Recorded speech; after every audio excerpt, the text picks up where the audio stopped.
okuva we yatandika okuyimba Alien Skin n'okugaininga popularity mu bannayuganda tewali kisinze muzaalira bizibu nga arrogance. Mu kaseera nga bannayuganda bagezaako okuyimirira naye mu nsonga emuteekeddwako ey'okugambibwa mbu yatta omuntu, ye Alien Skin abalaga nti mumala biseera yakavayo kola video ngalaga bannayuganda mu butuufu ensi erabika emutami. Alien Skin yabadde ava Ekiryadongo yakoze statement yeno oli kuva strange, njagala ogiwulire tugende maaso.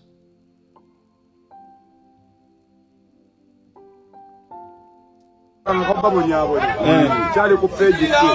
afu ya kote chali ku page tu yokaja banansi mbugendere kino kireka wapo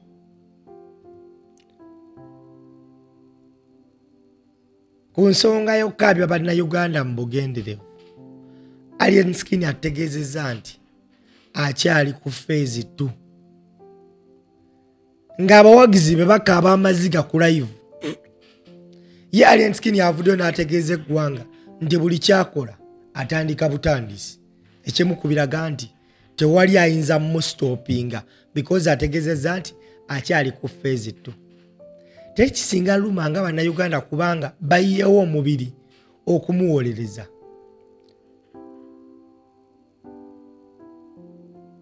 Njagala owulirize abateesa bano ku nsonga zino oli kuva strange. Omusango gwe twogerako Junior munene, so sandi agadde fenna abali wano tutekinge sides because ekintu ky'opiningako omuntu kintu kinene kisobola oku endinga obulamu bw'omuntu. Omugenzi yafudde alese statement etali yakwogerera buli omu gye yalabye, naye ffe abasigaddewo kubaganya ebirowoozo twandibadde tetwekubira nnyo kukikkaatiriza nnyo ng'abamanyi ddala nti kyekituufu ekyabaddewo. Njagala buli omu awe endowooza ye naye nga tolumiriza because at the end of the day ebintu bisobola okuba nga biringa tebiringa gw'okola ki w'obirowooza. Ekisooka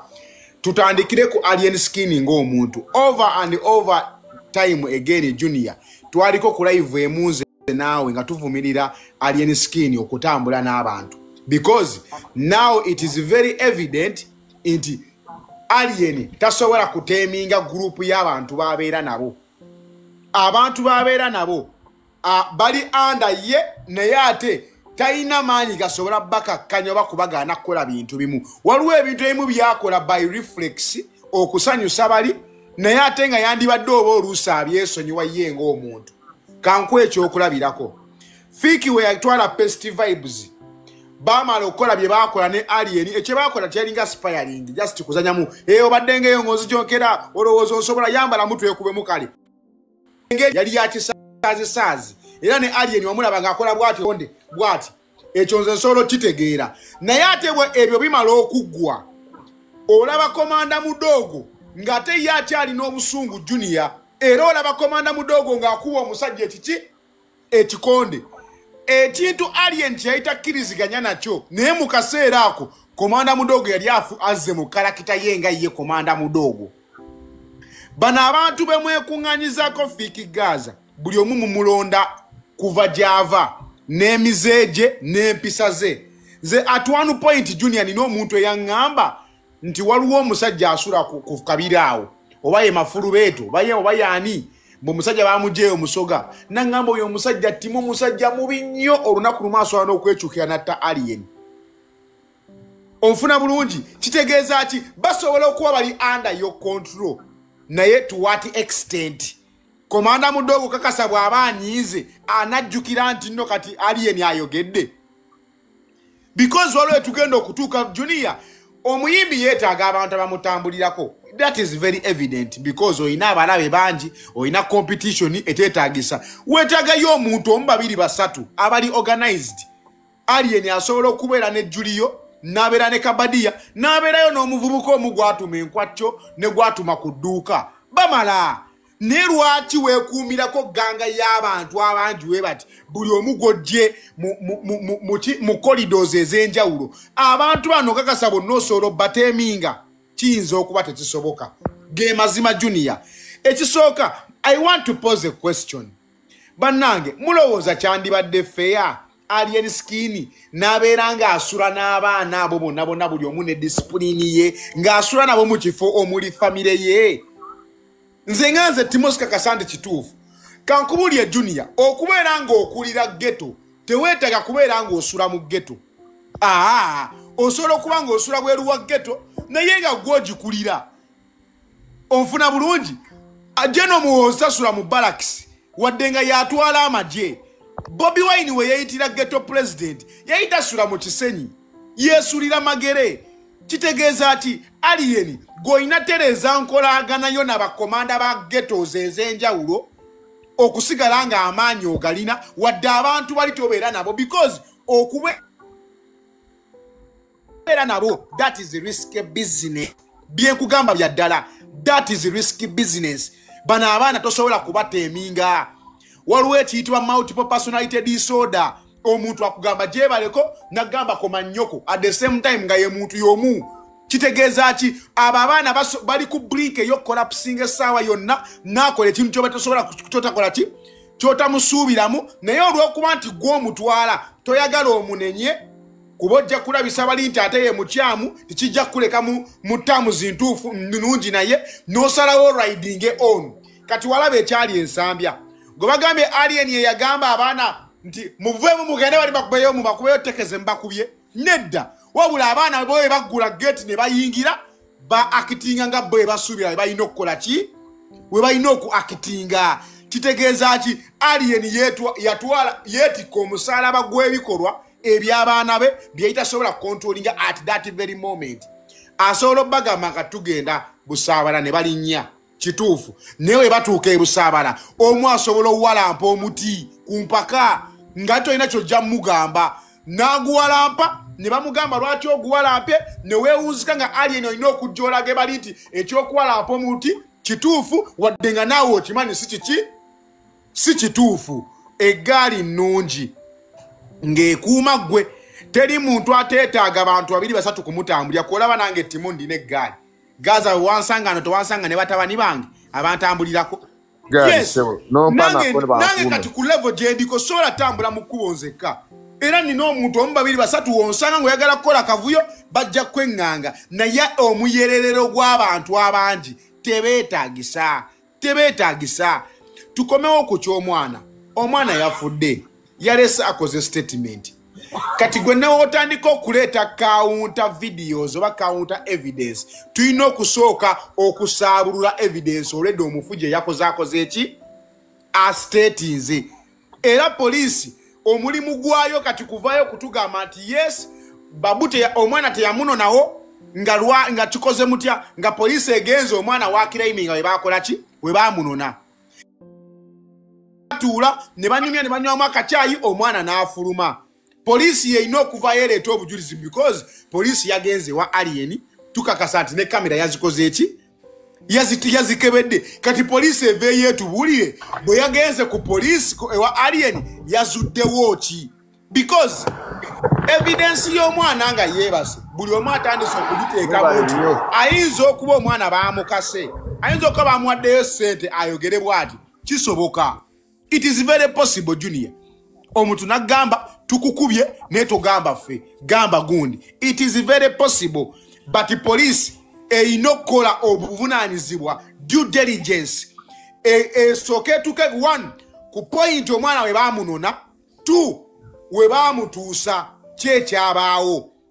onfuna bulungi then eryoke ekomewo etuwe because junior okutuula wano tupininga omuntu nti nno gundi watta omuntu muganda wange ekyo ekintu kinene kaze kankubuli nze ebyeyo byanteekaano mu mboozi za ichuli ebyana bya nuupu nze kwe kukyawa NUP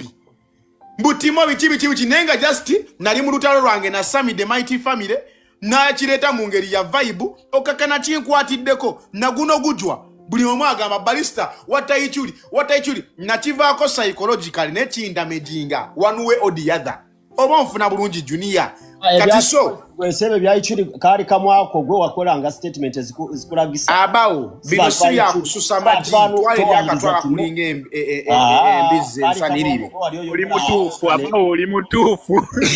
kali kamwako timo kale kakana eyovayo tukomewo ku musango mbambi nsaba busabi abawo nga tukola statement zonna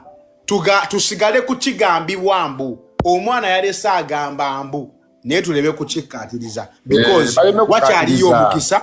wakyaliwo windo ey'okuzuula nti omwana ono amazima byonna ebyamutuusibwako tebyalinga ffe tukola ki bwe tubiraba because tujja kuhatinga abantu ate bateetaaga kukola ki kuhatinga but I agree with you 100%.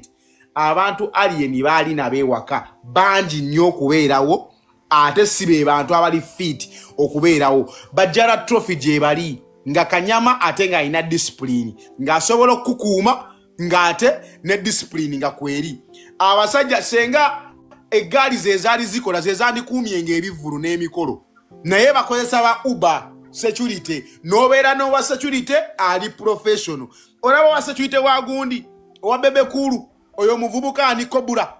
very disciplined omusanga nga yambadde very organized ng'anaabye ng'alabika bulungi si muntu ali disorganized nti asobola okwera putinga essaawa yonna n'akola ekintu ekiteetaagisa but this is the responsibility of you guys ne alien okuteeka discipline mu baana bano babeere mu order baleme kubeera disorderly because at the end of the day tutandise okukiraba abantu batandise okukiteeramu obulamu bwabwe. This is a very big statement. Oyo mulambo gwakubiri oguli ku linnya lyerimu mu mwaka ogwa mu mwaka gumu. This is not correct at all. Ebyange byebyo junior ebisigadde komanda mudogo mbadde njogeramu bwogezi tubadde ku live kyenkubuuza ekibuuzo nga tonnagenda mu bayimbi bonna kubanga Uganda abayimbi nga 1000 oba 13 oba 1000 lwaki omwana yayogedde abo be yayogedde lwaki omugenzi lwaki teyayogedde Kamiliyoni lwaki teyayogedde Bebekulu lwaki teyayogedde Kenzo lwaki teyayogedde Fiki Gaza lwaki teyayogedde Balista lwaki yayogedde abo kituufu kati awo kyekimuteeka nga first suspect. Yes nakulabye junior ng'oyogera wabadde ne musajja wange ono gospel live Faruku yes wakoze point netegera nti ekituufu junior wasoma criminology omuntu wazze omusango omuntu amala okufa ekisooka omuntu gwe balumiriza basooka ne beebuuza enkolagana ki wakati we noono enkolagana weeri yeso nno nti ye alien abadde alina enkolagana noono omwana kati ekibeera kiddako ekibuuzo ky'otaayogedde bakiyita motive. What would be the motive eyo alien okutuusa obulabe ku mwana ono? Motive weeri police wemala okwe-establishing a motive then I would rest bisobola oku adding up. Therefore now simanyi motive barista wanji Gatona bagenda just 1 minute kakati lindako malo mubuuza nze asoose mbadde njagala kubuuza ku statement ya Alien Skin gye yakoze nga agamba nti ku level gye ndiko n'akatta omuntu omu kinene nnyo Katonda ananna mulemba n'akatta mu ekyo yakikoze mu ngeri ya gambe wemba mulabanga n'akatta nga mugamba n'akatta omuntu omunakirevo gyendiko kitegeeza levo gyali kasobola okutta omuntu ayagambe wemba mulaba ekifaananyi kikyomulabamu n'akatta omuntu omu ekifaananyi kikyomulabamu ayataddewo levo akagambo levo nze njagala kubuuza Timo omanyi nti alien yakatta abantu bameka ekyo naawe tokimanya akimbuuza bakamubalira emirambo emeka mu mwaka gumu allegations meka abaho ambuuziza Timo sigwe gwe mbuuza Gaza soko sike gamba aliko allegations meka allegation n'okububalira kitege bintu biri byanjawulo ziri meka allegations ezo allegations ziri bbiri lwaki ziri ku muntu omu kati that is the duty of the police to investigate gwe abaho na bana wefude kijama olinga gwageno mukwata Junior nga maliriza njagala buno obubaka mbulekere Alien Skin muganda wange omanize respectinga nnyo omuntu gwe nali nsisinkanyeko ne twogerako ebigambo kimu bibiri kuba twatuvudde ku social media kati wana abaliko bonna Darius nali musinkanyeko Fiki ne Junior abasigadde tuyinza tuli ba mikwano ne from a distance. Junior buno obubaka Alien Skin njagala wotuula wansi njagala owulirire ebigambo byange byenkugamba. Alien Skin bwe wali ojja mu bantu abantu be bakwaniriza ne bakwagala nnyo. Olw'okuba nti abantu bakwagala nnyo abantu abalina amaanyi bayagala okujja okwegattako basobole okutwala advantage y'okuba nti olina abantu basobole okutwala advantage eyo ne bajja ne bakwegattako nabo nga bangi nnyo. Kuba Junior ojjukira bye nakunyumizaako gwe musajja wange ne gamba nti Alien Skin lumu nali mwogerako abantu abankubira amasimu ne mbakugamba si bantu batono kitegeeza Alien naye alina abantu be in the corridors of power ne bamwegattako lwaki lwakuba nti alina influence n'amaanyi mu bantu onfuna bulungi naye kyenjagala otegeere bino bibaddewo nga we are preparing for election days.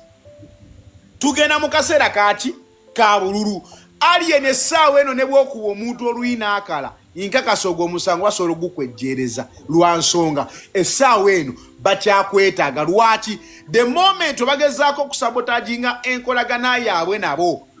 kijja kuzzaayo ekisinde ky'abantu kye babakutulako okuddayo gye kyava a risk they don't want to make.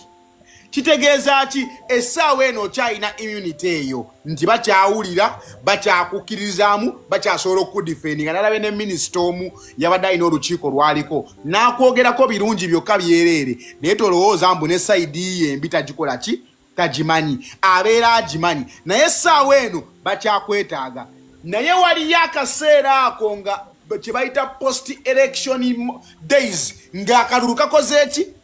kawedde nabo China immunity yemu oba bajja kulaba nga emyaka 5 mingi nnyo bajja kunoonyayo Alien omulala ono gwe bamaze okuzimba bamuziike mu ttaka byenjogedde Junior bitegedde